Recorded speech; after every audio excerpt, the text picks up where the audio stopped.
যে দেশের রাজনীতিতে ধর্ম নিয়ে কথা ওঠে সেই দেশে আর যাই বলো, মন্দির ভেঙে মসজিদ, মসজিদ ভেঙে মন্দির ছাড়া আর কিছু আশা করা মানেই বোকামি। চায়না, যাদেরকে আমরা 1.5 ফুটের দেশ বলতাম, সেই দেশের জনগণের হাইট আজ ভারতবর্ষের জনগণের হাইটের থেকেও বেশি।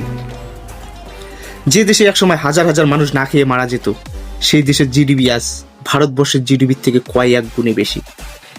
এডুকেশন সিস্টেমের কথা তো বাদেই দিলাম, কয়েক 100 বছরও ভারত চায়নার সঙ্গে বরাবরই করতে পারবে না। বাকি রইল পলিটিক্স। কেউ হিন্দু হয়েও নামাজ পড়ছে, কেউ রাম হিন্দু কিনা মুসলিম তার গবেষণা করছে, আমি বলছি রাম মুসলমান ছিলেন, আমি মদন মিত্র বলছি, কি করবেন? আর কেউ 30-70 হিসাব মেলাচ্ছে। আজকে ভারতবর্ষে 145 কোটির মধ্যে 40 কোটি মুসলমানের বাস। এইদিকে যে কাজ নেতা মন্ত্রীদের করার কথা ছিল, সেই কাজ একজন শিক্ষক করছে। আমাদের দেশে শিক্ষা ও উন্নতির প্রয়োজন, তাই আমরা রাজনীতির খেলাটাকে বুঝতে চাই না। সত্য তুলে ধরার দায়িত্ব আমাদের। কমেন্ট বক্স তোমাদের। দেখা হচ্ছে পরে কোনো ভিডিওতে, ততক্ষণের জন্য নমস্কার।